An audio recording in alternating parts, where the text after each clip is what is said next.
Las 17 horas con 11 minutos. Gracias, amiga, amigo, por continuar en nuestra sintonía.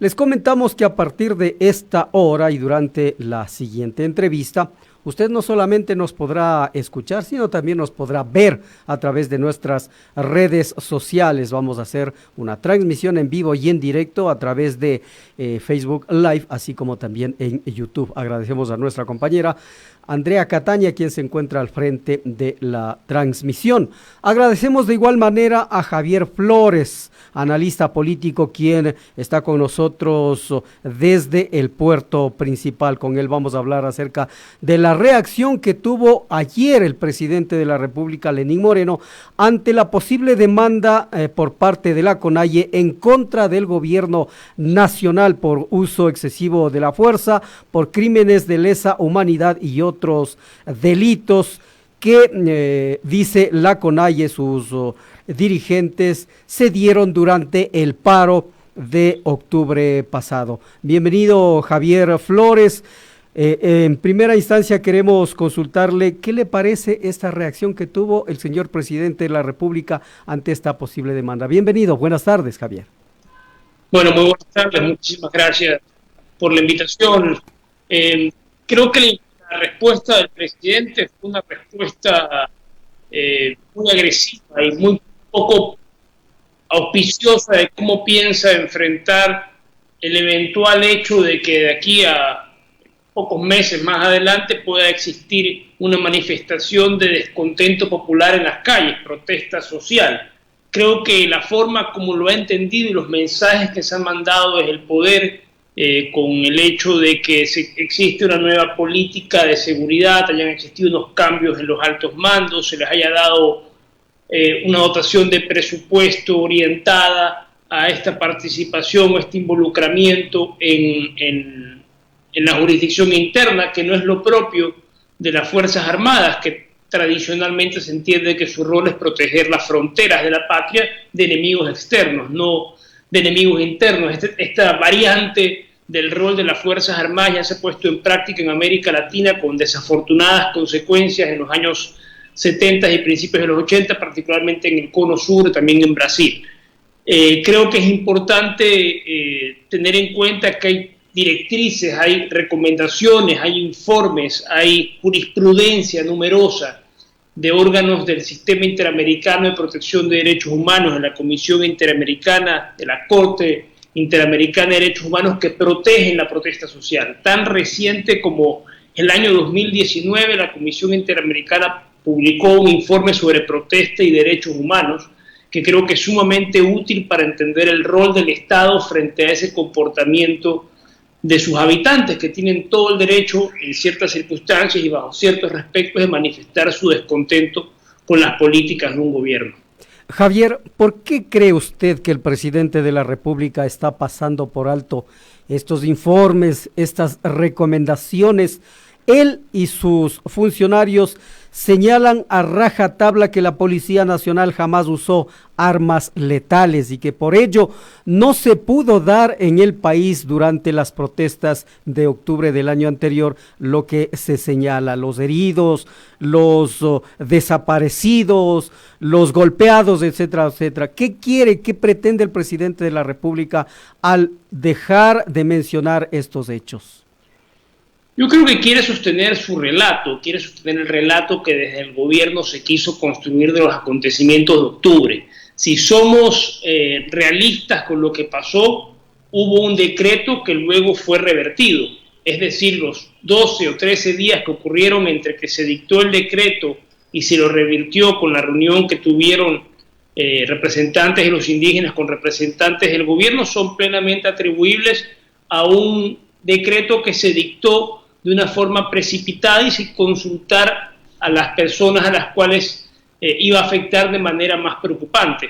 Creo que si el gobierno a su vez, por ejemplo, se tomara en serio sus obligaciones en cuanto a producción de normas y de políticas públicas, hiciera caso del artículo 85 de la Constitución, que establece una serie de reglas al respecto, pero también sería interesante que tome en cuenta otro informe de la Comisión Interamericana sobre precisamente políticas públicas y derechos humanos, porque realmente tanto en el diseño como en la implementación, como en la evaluación de las políticas se tiene que tener un cierto enfoque y una cierta participación para que esas políticas públicas sean válidas. Si el decreto 883 se hacía tomando estas previsiones, se hacía consultando, se hacía haciendo lo que se ofreció que se iba a hacer una vez que se tuvo que revertir el decreto, es decir, hacer un decreto focalizado y conversado. Eso no se hizo, sino después de que aprendieron la dura lección de que no se podían imponer las cosas de cualquier manera. Para el gobierno poder seguir sosteniendo este relato tiene que mantenerse en sus 13, digamos, tiene que seguir diciendo que la forma como se condujeron las cosas fue la forma que ellos defendieron desde un principio, que hubo básicamente terrorismo y no protesta social, y que hubo gente organizada, inclusive financiada desde el exterior, etc. Ese relato tiene que mantenerse conjuntamente con la quema de una institución pública, etc. Eso el gobierno lo quiere hacer ver de la peor manera posible, contraria a los derechos de los habitantes de protestar por lo mal que pueda hacer las cosas. E insisto, lo que pasó en el 883 es atribuible principalmente al gobierno. En eso, el reclamo de la CONAIE es perfectamente plausible. El gobierno actuó mal porque la forma como realizó ese decreto, visto desde la perspectiva constitucional, desde el artículo 85 de nuestra Constitución, o visto desde el derecho internacional, desde lo que se requiere por la jurisprudencia y por los informes de organismos internacionales sobre la construcción de las políticas públicas, lo que hizo el gobierno con el decreto 883 fue muy desafortunado, muy mal hecho, y por eso produjo las consecuencias que produjo. Es responsabilidad del gobierno. No solamente la construcción, sino también la utilización de ese decreto 883, con el cual lamentablemente el gobierno nacional traspasó lo que manda la Constitución y las leyes, es decir, incluso hubo medios de comunicación cerrados, hubo periodistas amenazados, hubo dirigentes golpeados, dirigentes perseguidos, etcétera, etcétera, en lo que duró este decreto ejecutivo con el que se decretó el estado de excepción en el país. Sí, hubo muchos abusos. A mí me tocó como abogado defender algún procedimiento en el cual se abusó y se aplicó una prisión preventiva de manera desproporcionada, e incluso se negaban acciones de habeas corpus en casos en que era muy evidente que se había actuado de una forma abusiva, como después se tuvo que reconocer por parte del mismo Estado. Es decir, la gente que estuvo en las calles y que conoció lo que pasó de primera mano, no se puede llamar engaño. La gente que tuvo acceso a lo que transmitían medios internacionales, a lo que se quiso estigmatizar, o la gente que tuvo acceso a medios de comunicación alternativos que tuvieron la opción de transmitir, al menos de manera parcial, con todas las limitaciones que se le impusieron, pero que tuvieron la posibilidad de transmitir cosas que la televisión simplemente ignoró. Los grandes medios de comunicación en esta coyuntura han formado parte del discurso del poder, lo han reproducido sin fisuras casi, mientras que lo que pasó en las calles y lo que se vivió por parte de la ciudadanía en las protestas, así como en distintos medios de comunicación que tuvieron la posibilidad de transmitir otro lado de las noticias, de los hechos, de lo que pasó en las calles, se tiene clara conciencia de que hubo abusos muy graves por parte de la fuerza pública. Ciertamente no se recurrió a extremos de balaceras o de uso desproporcionado de armas de fuego, pero hubo varios abusos de otro tipo, de agresiones físicas, de golpes, de detenciones arbitrarias, de limitaciones totalmente abusivas del derecho de reunión y de protesta, que creo que son las que llamaron la atención de la comisión. Cuando hubo una reunión de la comisión para escuchar lo que pasó aquí en la ciudad de Guayaquil, en esos días de protesta, hubo muchos testimonios, estuve ahí presente, hubo muchísimos testimonios de la grave violencia que se dio, particularmente el día que hubo la marcha también convocada por los grupos de derecha, en los cuales la policía intervino con mucha fuerza para desalojar a unos y darle espacio a otros a fin de que no haya un enfrentamiento entre esos grupos. Hubo bastante violencia en las calles. Creo que la comisión no hace más que reconocer lo que observó y lo que pudo vivir ella misma. Hay que recordar que ella estuvo en una parte de esta representación que vino al país, estuvo en la Tacunga, y tuvo oportunidad de conocer de primera mano lo que es el abuso de poder estatal, porque realmente, aún teniendo protocolos para este tipo de visitas, el gobierno impidió que se hagan filmaciones y que se accedan a ciertos lugares, lo cual es contrario a sus obligaciones y sus compromisos internacionales, y el Estado se vio obligado a pedir disculpas, como también se ha visto obligado, o se verá obligado a pedir disculpas a los ciudadanos venezolanos, a los cuales se acaba de ratificar que eran plenamente inocentes y se los acusó de manera absolutamente injusta. Hubo varios abusos y eso es importante que la Comisión lo haya dicho porque ayuda a romper este discurso que el Estado quiere hacer aparecer como hegemónico en compañía de los grandes medios de comunicación que están en contubernio con él. Un ejemplo del excesivo uso de la fuerza por parte de la Policía Nacional están ahí.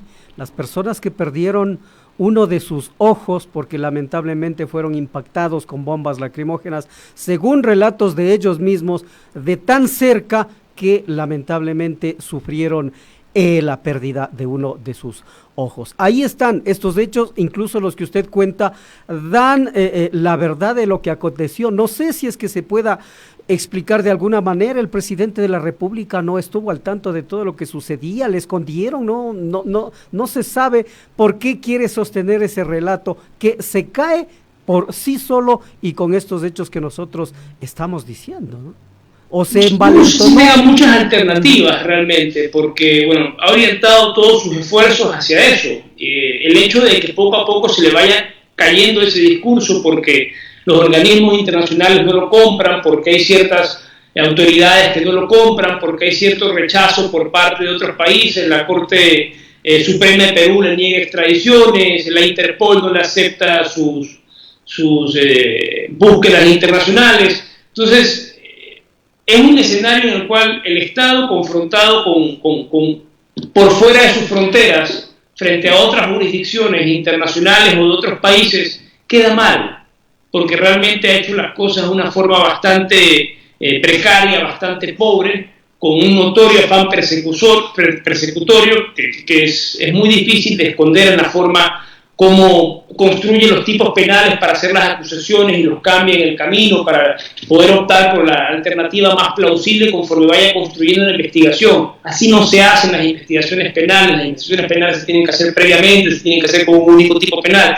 Cuando se hacen estos cambios, ya por ejemplo la Corte Interamericana dice que se ha violado un principio de contradicción, que no puede haber contradicción, mejor dicho, en el tipo penal que se acusa en un principio y que se acusa al final, porque ¿qué garantía tiene la persona que entra a un proceso por algo y luego sale condenada por otra cosa? Dice la Corte en sus sentencias. Y ese tipo de violaciones al debido proceso hacen que esos procesos luego sean revertidos desde las instancias internacionales. Entonces yo creo que hay que tener conciencia de que lo que el Estado ha hecho en los últimos tiempos, en muchos aspectos, pero particularmente preocupante en el tema de la protesta social, ha sido muy abusivo. Y esto no solo desde octubre del año pasado, sino toda la actuación del Consejo Transitorio por la cual se destituyó autoridades del gobierno anterior, y bueno, obviamente, y particularmente y principalmente los hechos de octubre, que fueron ciertamente hechos que pusieron en zozobra al país, que significaron pérdidas muy importantes y que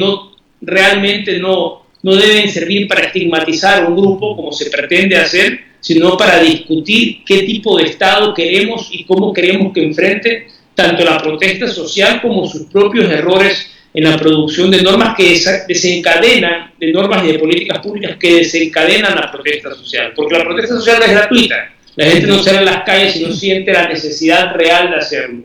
Y eso es cuando el gobierno efectivamente tiene la responsabilidad por algo de lo cual los ciudadanos creen que debe cambiar. Entonces, creo que hay que ser bastante conscientes de eso y hay que estar muy claros en que hay obligaciones que el Estado tiene que llenar y límites que no puede traspasar. Sin embargo, ahora se le ve a un presidente de la República envalentonado, se le ve a una ministra de gobierno, a un vicepresidente de la República envalentonados. El presidente de la República a nivel internacional ha señalado que él continuará con las reformas, que él continuará con las medidas que el pueblo ecuatoriano rechazó, que fue la causa de las protestas de octubre.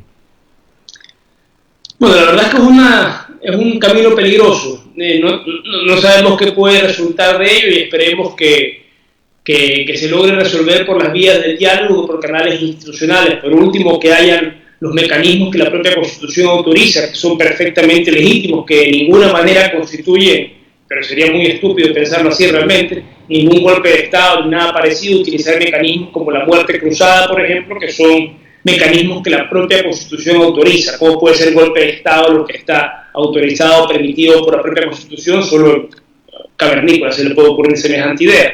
Pero en todo caso, ese mecanismo de muerte cruzada creo que podría ser una alternativa para evitar que haya violencia en las calles o haya una situación que se pueda escapar de las manos y que haya que lamentar más adelante con pérdida de vidas humanas. Eso no debería ocurrir. Ya pasó lamentablemente con algunas personas, dependiendo de las cifras, entre 9 y 11, según dicen unos u otros, pero sea el número que sea, toda pérdida de vida humana en esas circunstancias hay que lamentarla, hay que reprocharla, hay que aprender de ella para que no vuelva a pasar, y eso es lo que deberíamos hacer en función de lo que pueda ocurrir con las siguientes protestas que tienen que haber. El gobierno tiene que tener, el Estado tiene que tener ciertos límites, y si hay situaciones que se puedan escapar de las manos, hay que buscar mecanismos institucionales que eviten el derramamiento de sangre. Esa debe ser la consigna. Finalmente, Javier, ¿cree usted que es dable, que es necesaria la demanda que la CONAIE va a plantear en contra del gobierno nacional por todo eso que hemos dicho, por uso excesivo de la fuerza, por crímenes de lesa humanidad, por asesinato? Bueno, más allá de una necesidad de presentarlo, ¿no? Yo creo que está en el derecho de hacerlo, y sobre todo creo que todo ciudadano que pueda sentir que ha sido vulnerado sus derechos tiene derecho a reclamar, tanto en la jurisdicción interna como internacional. Creo que la CONAIE, aparte ha sido, bueno, la CONAIE o el movimiento indígena en general ha sido bastante estigmatizado por estos últimos acontecimientos, y no veo mal que quiera utilizar un mecanismo jurídico para tratar de limpiar su imagen o de los tipos de imputaciones que se le han hecho. Creo que está en su derecho. Creo además que desde el derecho internacional hay bastantes posibilidades de que el Estado sea visto como un violador de derechos, como un violador de sus responsabilidades internacionales comprometidas cuando firmó tratados como la Convención Americana sobre Derechos Humanos. En ese sentido, yo creo que es una situación que dentro de poco puede estallar de no mediar circunstancias que creo que deberían aplicarse, como por ejemplo salidas institucionales, vuelvo a repetirlo, lo de la muerte cruzada en caso de que haya una situación muy crítica de protestas y tal. Pero bueno, en todo caso habrá que ver cómo se desenvuelve esto en los días futuros. Todavía es prematuro saberlo, pero lamentablemente, yendo al comentario, el discurso ayer del presidente nos deja más intranquilos que tranquilos realmente. A quienes tenemos una perspectiva crítica de estas cosas, por lo menos a mí me dejó una idea mucho mayor de intranquilidad, de nubarrones negros más que de tranquilidad en el horizonte de este 2020. Muchísimas gracias a Javier Flores, analista político con quien hemos dialogado sobre la coyuntura política en nuestro país. Vamos a hacer una pequeña pausa y ya volvemos. Muchas gracias a Javier Flores. Muchas gracias. Punto Noticias, el mundo de la información.